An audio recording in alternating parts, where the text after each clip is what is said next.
Day 5 of the Aussie Millions. It's day 2 for the 5K. I would have liked to have qualified in, but no, I have to max late reg buy-in. It's my 3rd bullet of the 5K.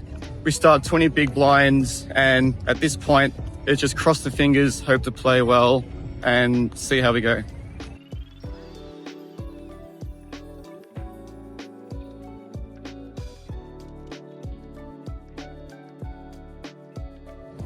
There's currently 270 people in the 5X. The line is a mile long. I just regged, I'm an alternate, so I've got a bit of time to kill.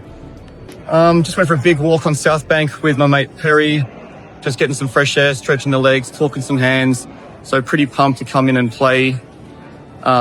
Speaking about some hands I played yesterday, some were misplays, so hopefully I can squeeze them out. And then other than that, just ran bad in a couple of spots, but a couple of misplays aside, generally happy with how I'm playing and how the field is. So try and draw a good table and let's try and spin up. Start with 250k. The big blind is 15k. So what's that? 12 to 13 bigs. Let's go.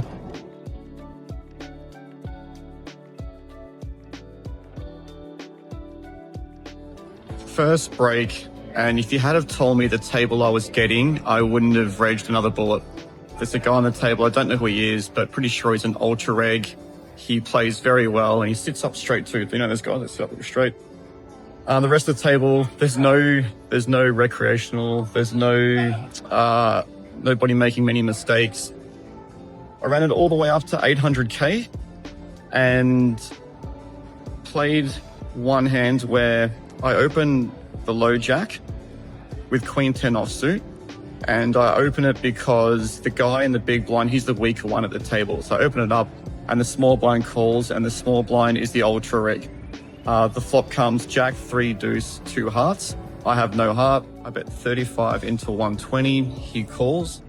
The turn's an 8 of hearts, giving me a gut shot, but no flush draw. There's a flush completed. He checks and I check back, and the river's a 5 of hearts. There's 4 hearts on the board. He checks. The pot's 190, and I'm used to thinking at this spot that I can just size up and blow people off because I'm thinking their range is going to be more capped. I'm going to have more nut combos. So I go to 175, and as I bet, he kind of goes like he's setting up for a bluff catch. And I go here, I'm thinking to myself, all right, here we go. I'm going to have to sit here and sit this one and not be nervous. But he ends up calling pretty quickly. He has queen, jack, no heart. Then after the hand, I'm thinking about it. I'm like, yeah, he saw right through what was going on. He probably knows or thinks correctly that I'm not going to choose that size with a queen of hearts, 10 of hearts kinds of hands. So he got me good on that one. Cutoff opens. He's been opening a lot, which is strange because the button is deep, the cutoff's deep, and the button's good. But anyway, the cutoff's been opening a lot. I defend the big blind 9-4 of hearts, and the flop is king 9-7 rainbow. I have no backdoor flush draw. I check. He goes to bet 35 into 120, but the dealer calls a string and makes him bet the minimum, which is 20. I call. The turn is a 7, so now the pot is 140. I lead 50. He calls. The river's a 9, so now I've got almost the nuts, and I consider check, I consider small bet, and I decide to randomize, and it comes up check. And before I do check, I think about it more. I'm like, no, I've got to bet this because I'm going to have so many like 8-10, 6-8, 10 jack, all sorts of cards that are bluffs now, and he can easily look me up with like just an ace. So I bet 200, and he calls me. We're getting towards the money. I think there's like 60 left, top 35 paid. I've only got 10 big blinds, so I need to get myself a double up, maybe another double up, and then hopefully I can give us a little bit of a sweat as we approach the money. Crown make an announcement and they've calculated the prize pool wrong. Instead of being 280 runners, they've got 305 runners. So when there's 47 left, everyone thinks top 35 get paid, but no, top 41 get paid. So it just changed the game completely. Yep, so extra money in the prize pool, check this out.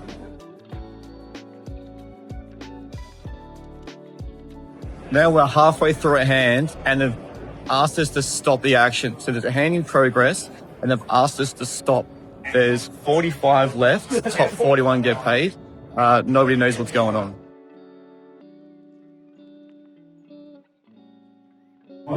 We had 4 people bust in one hand. We're in the money. I've never seen this happen before. Hey, Yuan, we had some very strange happenings in the tournament. Can you tell us what happened?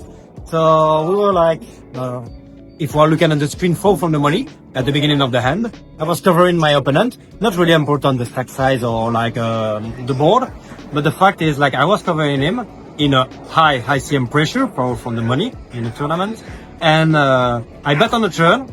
He called, and before we see in the river, the floor manager, the floor is coming and saying like, oh, put the hand in pause. So we had to stop, wait, because he said like I had an announcement to say.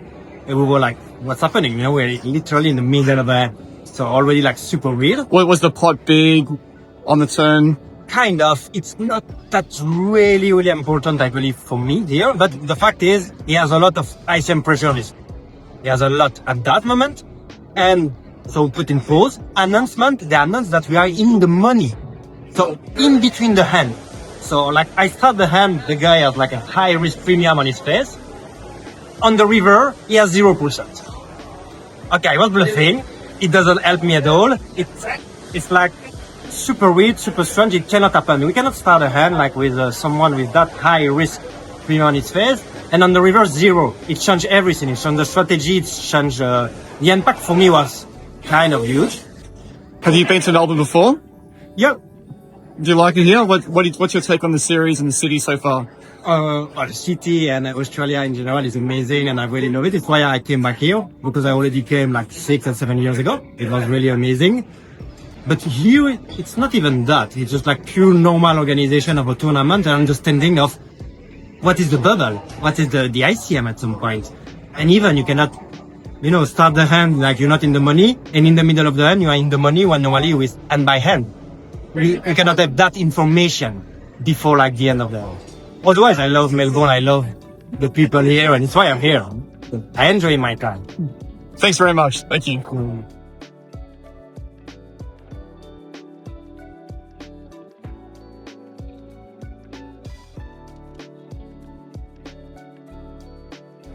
All right, guys, we've got a series on our hands. It's getting hot now. There's 23 left.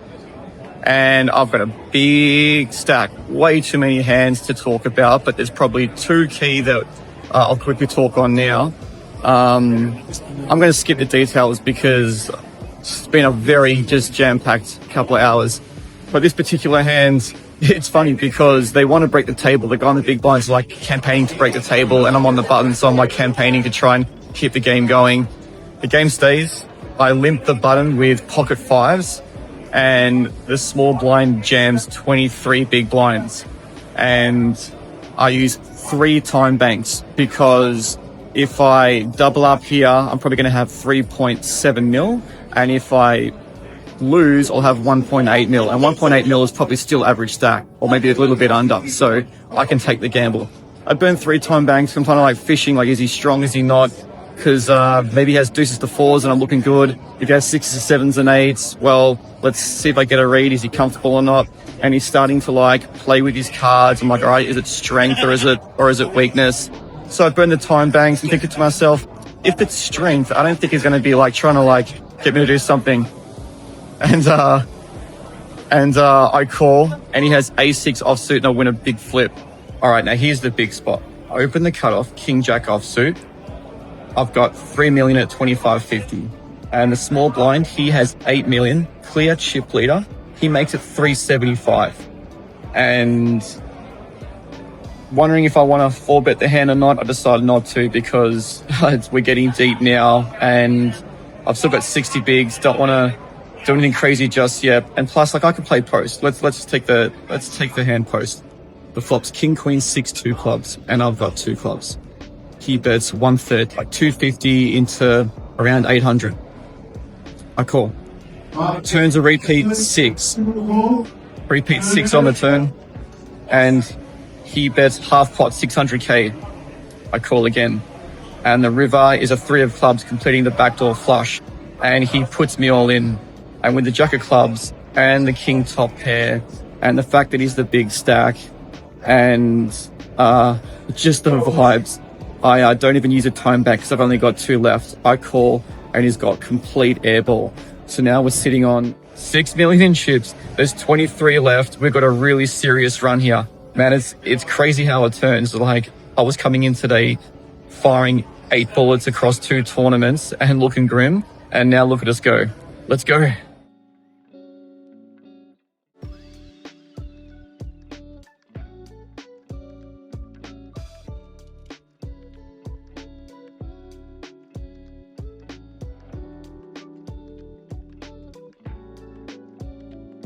In the car, made day 3. Whew, it's nice to make day 3 after blowing 5 bullets in the opening and not even making day 2. And after busting 2 bullets in day 1 of the 5K, it's nice to actually have some excitement. So it was probably one of the toughest tournaments I've played, if not the toughest tournament I've ever played. And that's because you get to tables where no one on the table is bad. Everyone can play in some way, everyone's good, and some of those guys are actually very good. For me, I kept getting out of line, probably did it 2 or 3 times today, where I make a bluff on the river that I think is quite normal. I'm trying to exploit a situation where I think I can have a lot of nut hands or a lot of good hands, and I think they're capped. And it turns out either they aren't capped, or they also know what the situation is and they call anyway.